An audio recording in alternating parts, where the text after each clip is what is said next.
பிரியமான ஆன்லைன் குடும்பத்தாரே, உங்களை எல்லாம் இந்த ஃபெய்த் கிளினிக்ல நாங்கள் அன்போடு வரவேற்கிறோம். இன்னைக்கு கர்த்தர் உங்களோடு கூட பேச போற அதிசயமான வார்த்தைக்காக ஆயத்தமாகி கொள்ளுங்க. இன்றைக்கு கர்த்தர் ஒரு மாற்றத்தை உண்டு பண்ண போகிறார். ஆமென். வேர்டுக்கு போறதுக்கு முன்பாக ஒரு சிறிய அனௌன்ஸ்மெண்ட். ஈஸ்டர் வரைக்கும் நமக்கு அதிகாலை ஜெபம் காலை 5:30 மணிலிருந்து 6:30 மணி வரைக்கும் B2B ஃபேமிலி என்ற யூடியூப் பேஜ்ல நடைபெறும். எங்களோட இணைந்து கொள்ளுங்க. இந்த லைவை நீங்க உங்க ஃப்ரெண்ட்ஸ், உங்க ஃபேமிலிஸ், வாட்ஸ்அப் குரூப்ஸ், ஃபேஸ்புக் குரூப்ஸ்ல ஷேர் பண்ணுமாறு அன்போடு கேட்டுக்கொள்கிறேன். வேர்டுக்கு நேராக போகலாம். பிரியமானவர்களே, ஒருவேளை நீங்க மனசுல நினைக்கலாம்னா, வெகு காலம் காத்துக்கிட்டு இருக்கேன், என்னைக்குதான் எனக்கு நல்ல நாள் வரும், வெகு நாள் நான் ஜெபம் பண்ணிக்கிட்டு இருக்கேன், வெகு நாள் உபவாசம் பண்ணிக்கிட்டு இருக்கேன், என்னைக்கு என் ஜெபத்தை கர்த்தர் கேட்டு, என்னைக்கு என் உபவாசத்தை பார்த்த கர்த்தர் எனக்கு அற்புதம் செய்வார்னு கர்த்தருடைய சமூகத்துல காத்து கொண்டு இருக்கிறவர்களாக இருக்கலாம். நீங்க சில நேரத்துல காத்திருக்கிறது ரொம்ப வேதனையா இருக்கு பிரதர் அப்படின்னு நீங்க சொல்லலாம். ஆனா இன்னைக்கு கர்த்தர் உங்களை பார்த்து சொல்லுகிறார், உங்களுடைய காத்திருப்புகளுக்கு 4 நன்மைகளை கர்த்தர் தருகிறார். ஆமென்.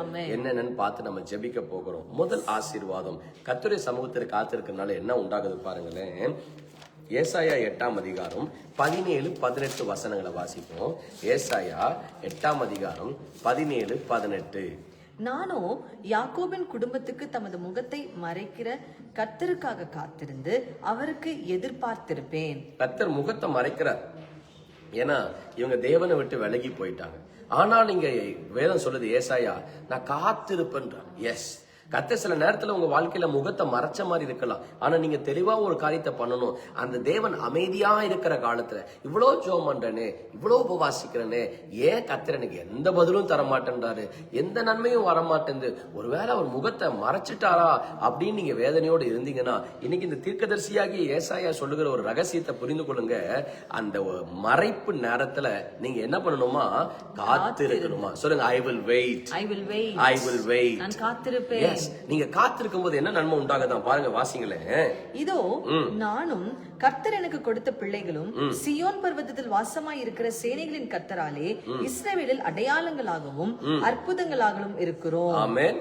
காத்திருக்கிறவர்கள் ஒரு குடும்பம் அற்புதங்களாகவும் அடையாளங்களாகவும் கர்த்தரே மாற்றி தருவார். ஒருவேளை கர்த்தரே அவர் முகத்தை மறைச்சிட்டாரு, கர்த்தர் அவர் செவிய சாத்திக்கிட்டாரு, நான் இவ்வளவு ஜெபம் பண்றேன், அவர் செவியை அடைச்சிட்டபடியால் எனக்கு பதிலே வர மாட்டேன்னு நினைக்கலாம். ஆனா கர்த்தர் திட்டமாய் சொல்லுகிறார், நீ அவருடைய சமூகத்துல காத்திருக்க உங்களையும் உங்க குடும்பத்தையும் கர்த்தர் உங்க வம்சத்திலே ஒரு அடையாளமாய் மாற்ற போகிறார், ஆச்சரியங்களாய் மாற்ற போகிறார். சோ முதல் ஆசீர்வாதம் என்னன்னா, உங்க குடும்பத்துக்கு ஒரு ஆசீர்வாதத்தை தருவார். உங்க குடும்பம் ஒரு அடையாளம் உள்ள குடும்பமாக மாறும். கமெண்ட் பண்ணுங்க, my family will be blessed family. My family will be blessed family. என்னுடைய குடும்பம் ஆசீர்வதிக்கப்பட்ட குடும்பமாய் மாறும். ஆமாங்க, உங்க குடும்பம் ஆசீர்வதிக்கப்பட்ட குடும்பமாய் மாறும். இரண்டாவதாக, கர்த்தருடைய சமூகத்துல கர்த்தருடைய பதிலுக்காக காத்திருக்கும் பொழுது இரண்டாவது நன்மை பாருங்க. சங்கீதம் 27ஆம் அதிகாரம் 14வது வசனத்தை வாசிப்போம். சங்கீதம் 27:14. கர்த்தருக்கு காத்திரு, அவர் உன் இருதயத்தை ஸ்திரப்படுத்துவார், திடமனதாய் இருந்து கர்த்தருக்கே காத்திரு. அல்லேலூயா. கர்த்தருக்கு காத்திருக்கும் பொழுது உங்களுடைய இருதயத்தை கர்த்தர் என்ன பண்ணுவாரா, ஸ்திரப்படுத்துவார். நிறைய பேர்த்துடைய இருதயம் அப்படியே இருந்தா, அப்படியே அந்த கண்ணாடி டம்ளர் மேல இருந்து கீழே விட்டு உடஞ்ச எப்படி சுக்கு நூறா உடையுதோ, அது நீ ஒட்டுவதற்கே வாய்ப்பு இல்லாமல் போகுதோ, அந்த மாதிரி உடைந்து போனவர்களா இருக்கலாம். உங்க வாழ்க்கையில ஒரு வேலை கடந்த காலத்துல நடந்த சில சம்பவங்கள், இல்லாட்டி நிகழ்காலத்துல நடக்கிற சில போராட்டங்கள், எதிர்காலத்துல ஐயோ இப்படி நடந்துருமோ, இப்படி நான் ஏமாந்துருவனோ, பயந்துருவனோ அப்படின்ற பயம் உங்க இருதயத்தை உடைச்சிருக்கலாம். ஆனா கர்த்தர் இங்க சொல்லுகிறார், அவருடைய சமூகத்துல காத்திருக்க பதில் வருமானு காத்திருக்கனே, ஏமாந்து போயிருவனா நினைக்காதீங்க, உங்க இருதயத்தை கர்த்தர் பலப்படுத்துவார். ஆமென். அப்ப ஏன் கர்த்தர் உங்களை காக்க வைக்கிறார், ஏன் உடனே பதில் தராம ஏன் காக்க வைக்கிறார்னா, உங்க பலவீனமான இருதயத்தை தேவன் பலன்படுத்த விரும்புகிறார். அல்லேலூயா. ஆமா, நீங்க ஒண்ணும் பயப்படாதீங்க.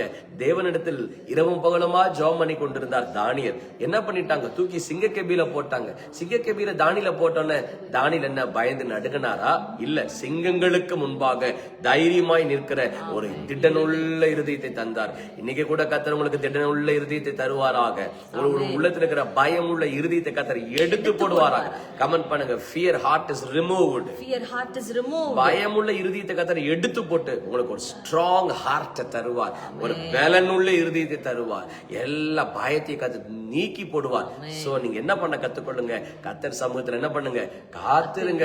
காத்திருக்கிறத குறிச்சு வெக்கப்பட வேண்டாம். காத்திருக்கிறத குறிச்சு ஐயோ நான் ஏமாந்து போயிருவனும், எனக்கு பதில் வராதான்னு நீங்க யோசிக்க வேண்டாம். காத்திருக்கிறவருடைய இருதயம் பலன் அடையும், காத்திருக்கக்கூடிய குடும்பம் அடையாளங்களாய் மாறும். ஆமென். மூன்றாவதாக என்ன ஒரு ஆசீர்வாதத்தை கர்த்தர் சொல்லுகிறாரு பாருங்க. ஏசாயா 30ஆம் அதிகாரம் 18வது வசனத்தை வாசிப்போம். ஐசாயா 30:18. 30:18. ஹல்லேலூயா. ஆனாலும் உங்களுக்கு இறங்கும்படி கர்த்தர் காத்திருப்பார், உங்கள் மேல் மனதுருகும்படி எழுந்திருப்பார். கர்த்தர் நீதி செய்கிற தேவன், அவருக்கு காத்திருக்கிற அனைவரும் பாக்கியவான்கள். நீங்க பாக்கியவான்கள். ஹல்லேலூயா. கர்த்தருக்கு காத்திருக்கிறது என்னவான்கள்?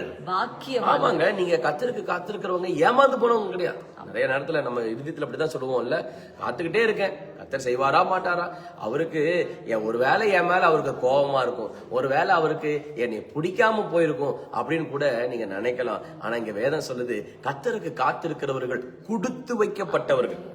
அந்த பாக்கியவான்கள்ன்ற வார்த்தை எபிரேயர் மொழியில என்ன வார்த்தை வருதுன்னா ஆசீர்வதிக்கப்பட்டவர்கள். அந்த ஆசீர்வதிக்கப்பட்டவர் வார்த்தை என்ன அர்த்தம் வருதுன்னா, சரியான அர்த்தம் என்னன்னா, 4 பேர் பார்த்து அப்படியே எப்படி பண்ணுவாங்களாம், வைரறி அளவுக்கு ஆசீர்வதிக்கப்பட்டவர்களா இருப்பாங்களாம். நான் இன்னைக்கு உங்களை பார்த்து சொல்லுகிறேன், நீங்க இன்னைக்கு கண்ணீரோட காத்துக்கிட்டு இருக்கலாம், மனவேதனையோட காத்துட்டு இருக்கலாம், எனக்கு ஒரு வேலை கிடைக்குமா, என் குடும்பத்துக்கு ஒரு வருமானம் வருவதற்கு ஒரு வாய்ப்பு கிடைக்குமான்னு நீங்க கண்ணீரோட காத்துக்கிட்டு இருக்கலாம். ஆனா கர்த்தர் திட்டமாய் சொல்லுகிறார், நீ 4 பேர் உங்களை பார்த்து வயிறறிகிற அளவுக்கு நான் உன்னை ஆசீர்வதிக்க போகிறேன். 4 பேர் பார்த்து உங்களை பார்த்து போராமப்படுற அளவுக்கு உங்களை நான் ஆசீர்வதிக்க போகிறேன். எனக்கு கர்த்தருக்கு காத்திருக்கிறவர்கள் பாக்கியவான்கள். சொல்லுங்க, I am a blessed person. I am a blessed person. I am a blessed person. நீங்க ஒண்ணு சபிக்கப்பட்டவன் இல்லைங்க, நீங்க ஒண்ணுத்துக்கு லாக்கி இல்லாத நினைச்சிடாதீங்க. நீங்க கர்த்தருக்கு காத்திருக்கிறபடியால் பாக்கியவான்களா இருக்கிறீர்கள். 4வதாக கர்த்தருக்கு காத்திருக்கிறபடியால் உங்களுக்கு உண்டாகிற நன்மை பாருங்க. ஏசாயா 25ஆம் அதிகாரம் 9வது வசனத்தை வாசிப்போம். ஐசாயா 25:9. அக்காலத்திலே இதோ இவரே நம்முடைய தேவன், இவருக்காக காத்திருந்தோம், இவர் நம்மை ரட்சிப்பார், இவரே கர்த்தர், இவருக்காக காத்திருந்தோம், இவருடைய ரட்சிப்பினால் களி கூர்ந்து மகிழ்வோம் என்று சொல்லப்படும். அல்லேலூயா. கர்த்தருக்கே காத்திருக்கிறோம். அந்த மனுஷனை உதவி செய்வான், இந்த மனுஷனை உதவி செய்வான்னு போகாம கர்த்தரையே நம்பி இருக்கிறபடியால் கர்த்தர் சொல்லுகிறார், அவரே உங்களை ரட்சிப்பார், அவரே உங்களை விடுவிப்பார். 4வது வேதம் சொல்லுகிறது, கர்த்தருக்குன்னு காத்திருக்கிறவர்களுக்கு கர்த்தரே விடுதலை தருவார். நம்ம யோசிச்சு பாருங்க, 12 வருஷம் ஒரு அம்மா வியாதியோட இருந்தாங்க. அந்த அம்மா இயேசுவை பின்பாக வந்து அவங்க சுகத்தை பெற்றாங்க. ஆனா ஆண்டவரே கெதின்னு காத்து கொண்டு 38 வருஷம், 1 நாள் இல்ல, 2 நாள் இல்ல, 1 வருஷம் 2 வருஷம் இல்ல, 38 வருஷம் கர்த்தரே கதின்னு அந்த பெத்தெஸ்தா குளத்துல காத்திருக்கவனுக்கு ஆண்டவரே தேடி வந்து விடுதலை கொடுத்தார். சொன்னார், எழும்பு, உன் படுக்கை எடுத்து வீட்டுக்கு போ என்று சொன்னார். அந்த பெத்தெஸ்தா குளத்துல மற்றவர்களையும் குணமாக்கி இருக்கலாம்ல? இல்ல இல்ல, காத்திருக்கிறவனுக்காக கர்த்தரே இறங்கி வருவார், அவரே வருவார். ஒருவேளை நீங்க ஆண்டவருக்காக காத்திருக்கலாம், ஒருவேளை நான் ரொம்ப வருஷமா ஒரே ஜெப குறிப்புக்காக ஜெபிச்சுக்கிட்டு இருக்கேன், இது நடக்குமா பிரதர்? பரவாயில்ல போ, கர்த்தர் செய்யாட்டி கூட பரவாயில்ல, என் வாழ்க்கையில நீ அதை நடக்காது, நீங்க விட்டு கொடுக்கிற தருவாயில் இருக்கலாம். ஆனா கர்த்தர் சொல்றாரு, விடாத விடாத விடாத, நீங்க ஜெபம் பண்ண ஜெபம் பண்ண, நீங்க காத்திருக்க காத்திருக்க, நீங்க விசுவாசிக்க விசுவாசிக்க, அவரே இறங்கி வந்து உங்களை விடுதலை ஆக்குவார். கமெண்ட் பண்ணுங்க, God himself will come. கர்த்தரே இறங்கி வருவார். God himself will come. கர்த்தரே இறங்கி வருவார். அவரே இறங்கி வந்து உங்களுக்கு விடுதலை தருவார். ஆமென். சோ 4 நன்மை பார்த்தோம். 1, உங்க குடும்பத்தை அடையாளமாய் மாற்றுவார். 2வது, உங்களுடைய இருதயத்தை பலன்படுத்துவார். 3வது, உங்களை பாக்கியவானாய் 4 பேர் பார்த்து ஆச்சரியப்படுற அளவுக்கு ஆசீர்வதிக்க போகிறார். 4வதாக கர்த்தர் சொல்லுகிறார், நானே இறங்கி வந்து உங்களை ஆசீர்வதிக்க போகிறேன், நானே இறங்கி வந்து உங்களை விடுவிக்க போகிறேன். கண்களை மூடி ஜெபிக்கலாம். ஆண்டவரே, யாரெல்லாம் ஆண்டவரே ரொம்ப நாளா காத்துக்கிட்டு இருக்கேன்பா, ரொம்ப நாளா ஜெபம் பண்றேன்ப்பா, இந்த ஜெபத்துக்கு எனக்கு பதில் வருமா, இந்த ஜெபத்துக்கு எனக்கு ஆசீர்வாதம் வருமான்னு அந்த வேதனையோட எங்க சத்தத்தை கேட்டு என்னோட கூட இருந்து ஜெபிக்கிற ஒவ்வொருவருக்காய் ஜெபிக்கிற இது சொன்ன இப்ப இந்த 4 ஆசீர்வாதமும் அவங்க உள்ளத்தின் மேலாக இறங்கி வருவதாக, அவங்க தலை மேல இறங்கி வருவதாக, எல்லா தடைகள் விலகுவதாக, இன்றைக்கு மகிமை இறங்கி வரட்டும். ஆமா, உங்க குழப்பங்கள் மாறட்டும், தேவ வல்லமை வரட்டும் என்று ஜெபிக்கிறேன். ஆண்டவர் இதுவரைக்கும் இல்லாத ஒரு உயர்வுகளை ஆண்டவரே என் சகோதரன் சகோதரிக்கு நீங்க தாங்க என்று ஜெபிக்கிறேன். கர்த்தர் யாரையோ பேரை சொல்லுகிறார். கீதா, உங்க வாழ்க்கையில கர்த்தர் அந்த கடனை மாற்றி போட போகிறார். அவருடைய நீதியின் வலதுகரத்தால் உங்களை தாங்கி பிடிச்சிடுவார். நீங்க பயப்படாதீங்க. வெகு நாள் காத்துக்கிட்டு இருக்க, எனக்கு இந்த கடன் மாறுமா? கர்த்தர் நிச்சயம் மாற்றுவார். பயப்படாதீங்க. உங்களோட கூட பெரிய காரியங்களை செய்யப்பதுக்காய் துதிக்கிறோம். மகிமையினால ஜனங்களை மூடி மறைச்சு பாதுகாத்துக் கொள்ளும் இயேசுவின் நாமத்தில் பிதாவே, ஆமென். கர்த்தருக்கு காத்திருக்கிறவர்கள் வெட்கப்பட்டு போவதில்லை, அவரே இறங்கி வருவார். ஆமென், ஆமென். சோ நாளை காலையில 11:30 மணிக்கு சிட்டி சர்ச்ல B2B சிட்டி ஃபேமிலின்ற யூடியூப் சேனல்ல நம்மளுக்கு விடுதலை ஜெபம் நடக்க இருக்கிறது. நீங்களும் உங்க குடும்பமும் அந்த கலந்து கொள்ளுங்க. நேரா ஒரு நாள் வாங்க, சிட்டி சர்ச்சுக்கு தொடர்ந்து ஜெபம் பண்ணிக்கொள்ளுங்க. ஆமென். You are blessed. You are blessed. Bye bye.